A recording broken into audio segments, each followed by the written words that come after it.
Hello guys, welcome to my channel Pariksha current affairs. और आज की तारीख है 9 अगस्त 2020।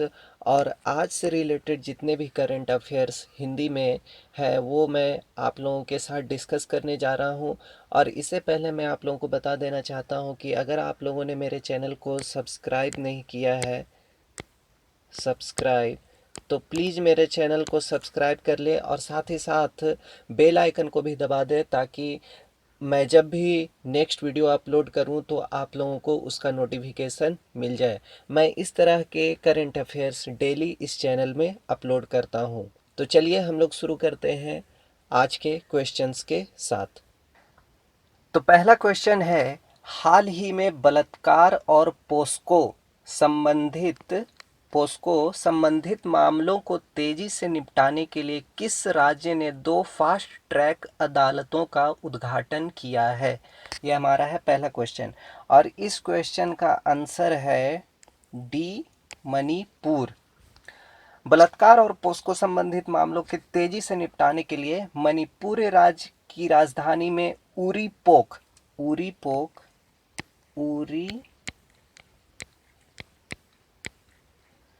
पोक और लंपेलपट क्षेत्रों में स्थित 2 फास्ट ट्रैक अदालतों का उद्घाटन किया गया है।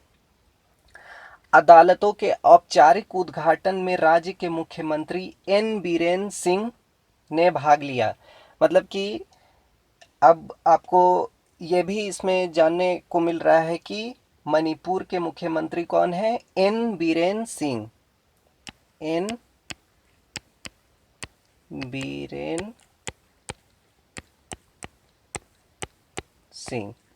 ठीक है। अब ये क्यों उद्घाटन किया गया है? तो क्योंकि राज्य में महिलाओं के खिलाफ अपराध से संबंधित मामलों से निपटने के लिए इस तरह के फास्ट ट्रैक कोर्ट को बनाए गए हैं। अब यहाँ पे एक चीज़ है कि पोस्को का फुल फॉर्म क्या होता है। पोस्को जो अभी हम लोग का शब्द है जो क्वेश्चन में है, पोस्को का फुल फॉर्म होता है protection of children from sexual offences. ठीक है। तो इसका जो भी फुल फॉर्म है इसको भी याद रखिएगा। मणिपुर का यहाँ जिक्र आया है तो मणिपुर से संबंधित हम लोग कुछ देख लेते हैं कि मणिपुर में नंबर ऑफ डिस्ट्रिक्ट्स कितने जिले हैं? 16 जिले हैं। ठीक है वहाँ। और लोकसभा सीट्स कितने हैं? तो 2 लोकसभा सीट्स हैं। और राज्यसभा सीट्स कितने हैं? 1 है। ठीक है। चलिए अब हम लोग अगले क्वेश्चन की तरफ बढ़ते हैं। तो अगला क्वेश्चन है, हाल ही में किसने department of youth services and sports और युवा के बीच एक साझेदारी के रूप में एक सहयोगी प्राइड ऑफ पंजाब कार्यक्रम लॉन्च किया है? और इसका सही जवाब है कैप्टन अमरिंदर सिंह। अब पंजाब के मुख्यमंत्री जो कि कैप्टन अमरिंदर सिंह हैं ने department of youth service and sports and युवा के बीच एक साझेदारी के रूप में एक सहयोगी प्राइड ऑफ पंजाब कार्यक्रम लॉन्च किया है। यह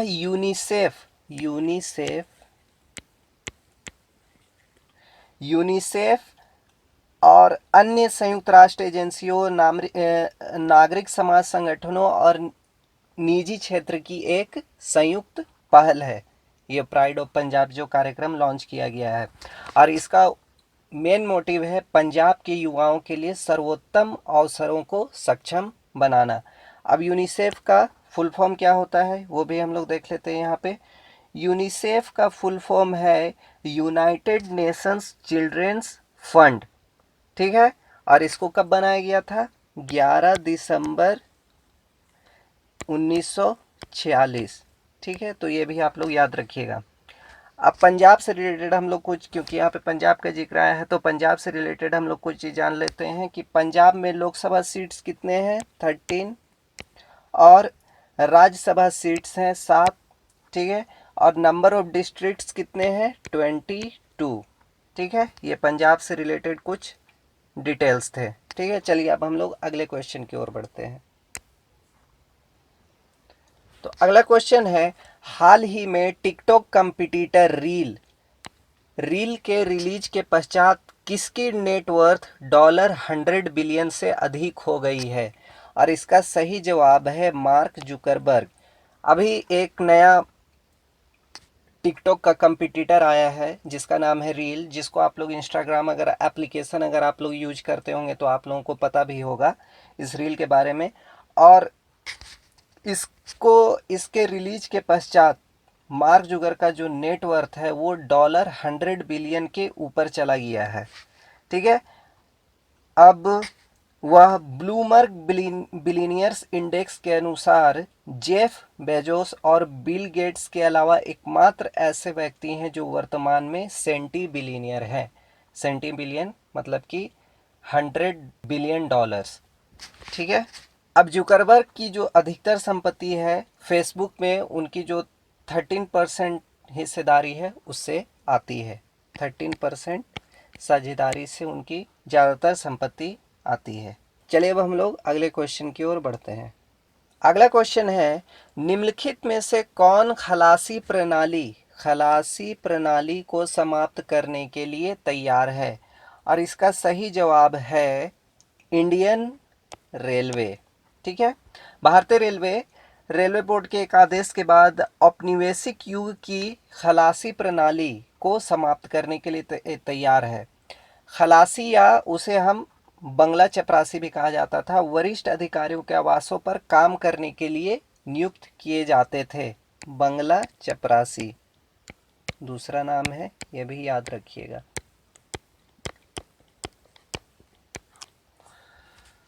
अब इस पद पर कोई भी भर्ती नहीं होगा।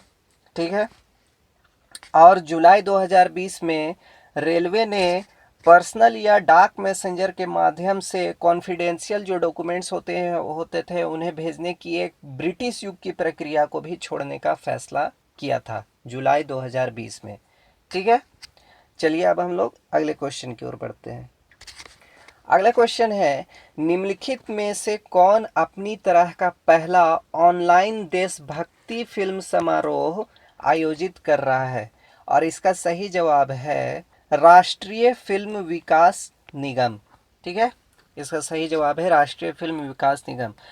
राष्ट्रीय फिल्म विकास निगम ने ही अपनी तरह का पहला ऑनलाइन देशभक्ति फिल्म समारोह आयोजित कर रहा है और यह समारोह सूचना और प्रसारण मंत्रालय द्वारा स्वतंत्रता दिवस समारोह का एक हिस्सा है।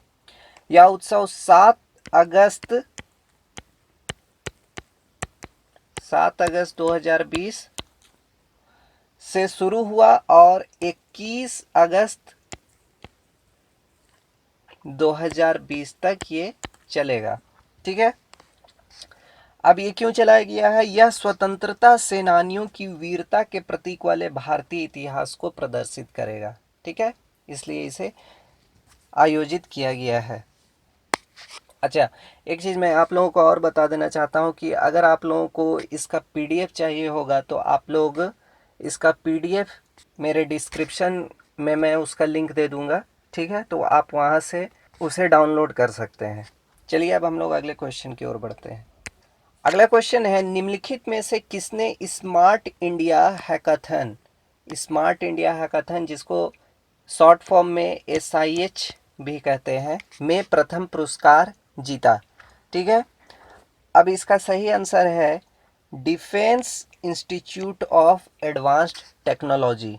ठीक है, DIAT।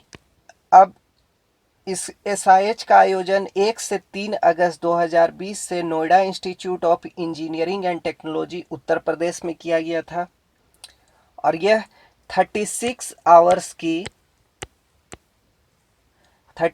आवर्स की डिजिटल प्रोडक्ट बिल्डिंग कंपटीशन थी जो कि सॉफ्टवेयर एडिशन के लिए एक राष्ट्रीय स्तर की प्रतियोगिता थी। ठीक है, चलिए अब हम लोग अगले क्वेश्चन की ओर बढ़ते हैं। अगला क्वेश्चन है, समीर शर्मा का अगस्त 2020 में मृत्यु हो गई। वो निम्नलिखित में से किस क्षेत्र से संबंधित थे? और इसका सही जवाब है अभिनय। ठीक है, टीवी अभिनेता और मॉडल समीर शर्मा का 6 अगस्त 2020 को ये मृत पाए गए थे। 6 अगस्त याद रखिएगा डेट, 6 अगस्त 2020। को ये मृत पाए गए थे। उन्हें बालाजी टेलीफिल्म्स के लोकप्रिय टीवी शो क्योंकि सास भी कभी बहू थी और कहानी घर घर की में देखा गया था। वह मुंबई में अपने मलाड फ्लैट के किचन में लटके हुए पाए गए थे। उन्हें 2009 की बॉलीवुड फिल्म हंसी तो फंसी में भी देखा गया था। उन्होंने कई टीवी शो जैसे कि दिल क्या चाहता है, गीत, हुई सब पराई आदि में भी अभिनय किया था। ठीक है, चलिए अब हम लोग अगले क्वेश्चन की ओर बढ़ते हैं। अगला क्वेश्चन है, हाल ही में श्यामल चक्रवर्ती का कोलकाता में कोरोना वायरस से निधन हो गया। वो निम्नलिखित में से किस क्षेत्र से संबंधित थे? और इसका सही जवाब है राजनीति।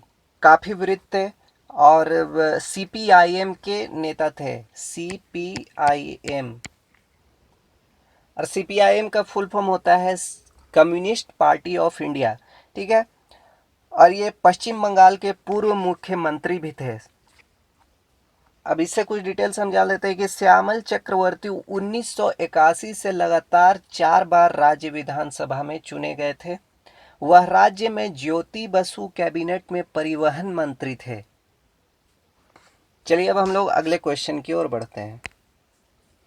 अगला क्वेश्चन है, जम्मू कश्मीर किस पूर्व उपराज्यपाल को हाल ही में भारत का नया नियंत्रक एवं महालेखा परीक्षक सीएजी नियुक्त किया गया है? सीएजी, सीएजी का फुल फॉर्म होता है कंप्ट्रोलर एंड ऑडिटर जनरल। ठीक है, और इसका सही जवाब है गिरीश चंद्र मुर्मू। जम्मू कश्मीर के पूर्व उपराज्यपाल गिरीश चंद्र मुर्मू को भारत का नया नियंत्रक एवं महालेखा परीक्षक सीएजी नियुक्त किया गया है। आईएएस अधिकारी गिरीश चंद्र मुर्मू को राजीव महर्षि की जगह सीएजी बनाया गया है। गिरीश चंद्र मुर्मू ने 31 अक्टूबर 2019 को जम्मू कश्मीर के पहले उपराज्यपाल के रूप में कार्यभार संभाला था। गिरीश चंद्र मुर्मू 1985 बैच के गुजरात कैडर के आईएएस रहे हैं, मतलब कि वो पहले आईएएस भी थे। ठीक है, अब जम्मू कश्मीर से रिलेटेड हम लोग कुछ डिटेल्स देख लेते हैं कि जम्मू कश्मीर का कैपिटल क्या है? श्रीनगर। डिस्ट्रिक्ट्स कितने हैं? 20। ठीक है, चलिए अब हम लोग अगले क्वेश्चन की ओर बढ़ते हैं। अगला क्वेश्चन है, पहली किसान रेल निम्न में से किन दो शहरों के बीच चलेगी? और इसका सही जवाब है देवलाली से दानापुर। देश की पहली किसान स्पेशल पार्सल ट्रेन या किसान रेल 7 अगस्त, ये स्टार्ट कब हुई? 7 अगस्त 2020। 7 अगस्त 2020 से शुरू हुई।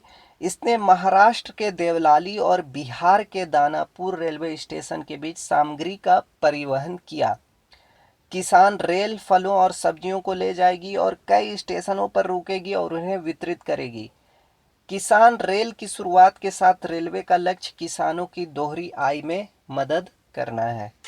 ठीक है, चलिए अब हम लोग अगले क्वेश्चन की ओर बढ़ते हैं। अगला क्वेश्चन है, दिल्ली की किस मशहूर लेखिका एवं सामाजिक कार्यकर्ता का 63 वर्ष की आयु में निधन हो गया? ठीक है, और इसका सही जवाब है सादिया देहलवी। ठीक है, सादिया देहलवी का जन्म 1957 में दिल्ली में हुआ था। दिल्ली से वह एक सूफी महिला थी। सूफीवाद पर उनकी पहली पुस्तक Sufism the heart of Islam 2009 में हार्पर कॉलिंस इंडिया द्वारा प्रकाशित हुई थी, जिसने उन्हें सुर्खियों में ला दिया था। उनकी अन्य लोकप्रिय पुस्तकों में द सूफी कोर्टयार्ड, ठीक है, दिल्ली की दरगाह और जैस्मिन इन जीन्स, यादें और व्यंजनों की मेरी दिल्ली शामिल है। वे एक फिल्म निर्माता भी थी और उनके कामों में the Sufi courtyard, Amma and family और खुशवंत सिंह के साथ not a nice man to know शामिल थी। ठीक है, तो ये सब चीज़ें भी आप लोग साथ में याद रखिएगा। चलिए अगले क्वेश्चन की ओर बढ़ते हैं। अगला क्वेश्चन है, भारतीय रिजर्व बैंक आरबीआई ने निम्न में से किस योजना के तहत बिना इंटरनेट के 200 रुपये तक ट्रांजैक्शन की सुविधा शुरू की है? और इसका सही जवाब है पायलट योजना। ठीक है, आरबीआई ने पायलट योजना के तहत बिना इंटरनेट के 200 रुपये तक ट्रांजैक्शन की सुविधा शुरू की है। इसके तहत एक बार में 200 रुपये तक भुगतान की अनुमति होगी। और इस पहल का मकसद उन जगहों पर भी डिजिटल लेन देन के लिए ग्राहकों को प्रोत्साहित करना है जहां इंटरनेट से संपर्क की कनेक्टिविटी कम है। ठीक है। अब केंद्रीय बैंक की अधिसूचना के अनुसार पायलट योजना के तहत भुगतान कार्ड से हो सकता है, वॉलेट या मोबाइल उपकरणों या किसी अन्य माध्यम से भी किया जा सकता है। ठीक है। चलिए अगले क्वेश्चन की ओर बढ़ते हैं। अगला क्वेश्चन है, जम्मू कश्मीर के विशेष दर्जे को निरस्त करने के बाद के 1 वर्ष बाद किस देश ने न्यूयॉर्क स्थित संयुक्त राष्ट्र परिषद में जम्मू कश्मीर की स्थिति का मुद्दा उठाया है? ठीक है, जम्मू कश्मीर। और इसका सही जवाब है चीन। तीसरी बार जम्मू कश्मीर ने मुद्दे को संयुक्त राष्ट्र सुरक्षा परिषद यूएनएससी के समक्ष उठाया है। यूएनएससी का फुल फॉर्म होता है यूनाइटेड नेशंस सिक्योरिटी काउंसिल। ठीक है, ये भी आप लोग याद रखिएगा। इससे पूर्व यह मुद्दा बीते वर्ष अगस्त माह में और इस वर्ष जनवरी माह में भी उठाया गया था। हाल ही में चीन के विदेश मंत्रालय ने कहा था कि चीन कश्मीर क्षेत्र की स्थिति पर बारीकी से नजर बनाए हुए है और कश्मीर के मुद्दे पर चीन की स्थिति सुसंगत और स्पष्ट है। चीन ने कई बार जम्मू कश्मीर की स्थिति को संयुक्त राष्ट्र सुरक्षा परिषद मतलब कि यूएनएससी के समक्ष उठाकर कश्मीर के मुद्दे को मतलब अंतर्राष्ट्रीयकरण करने की भी कोशिश की है। ठीक है। अब चाइना से रिलेटेड कुछ टर्म देख लेते हैं कि चाइना का कैपिटल क्या है? बीजिंग। बीजिंग है। करेंसी है चीनी युआन और प्रेसिडेंट वहां के हैं जिनपिंग। ठीक है, ये भी आप लोग याद रखिएगा। चलिए अगले क्वेश्चन की ओर बढ़ते हैं। अगला क्वेश्चन है, हाल ही में किस राज्य ने परिवार पहचान पत्र पीपीपी योजना शुरू किया है? और इसका सही जवाब है हरियाणा। बी, हरियाणा। हरियाणा ने परिवार पहचान पत्र नाम की एक विशिष्ट पहचान पत्र लॉन्च की है और इस योजना का उद्देश्य राज्य भर में रहने वाले लगभग 54 लाख परिवारों में से प्रत्येक की निगरानी करना है। इसके तहत प्रत्येक परिवार को एक एकल इकाई माना जाएगा, मतलब कि सिंगल इकाई माना जाएगा और 8 अंकों की विशिष्ट पहचान संख्या भी दी जाएगी। राज्य सरकार के अनुसार प्रत्येक परिवार के लिए परिवार पहचान पत्र पोर्टल पर अपना पंजीकरण कराना अनिवार्य है। अब हरियाणा से रिलेटेड कुछ टर्म्स देख सकते हैं कि हरियाणा का कैपिटल क्या है? चंडीगढ़। डिस्ट्रिक्ट कितने हैं? 22। मुख्यमंत्री कौन है? मनोहर लाल खट्टर। और राज्यपाल सत्यदेव नारायण आर्य। लोकसभा की सीटें हैं 10, राज्यसभा की सीटें हैं 5। ठीक है, तो ये सब भी आप लोग साथ में याद रखिएगा, क्योंकि सबसे अच्छा कोई तरीका है करंट अफेयर्स को याद करने का तो वो है कि आप उससे रिलेटेड जितने भी क्वेश्चंस बन रहे हैं उसको भी आप लोग साथ में याद करते जाइएगा। ठीक है, इससे आप लोगों को मतलब जितने भी उससे रिलेटेड क्वेश्चन बन रहे हैं तो उन सब क्वेश्चंस का भी आप लोगों का काफ़ी अच्छा से प्रैक्टिस हो जाएगा। ठीक है, चलिए आज के लिए इतना ही और फिर से हम लोग नेक्स्ट अगले दिन मिलते हैं इसी तरह के करंट अफेयर्स के साथ। Thank you.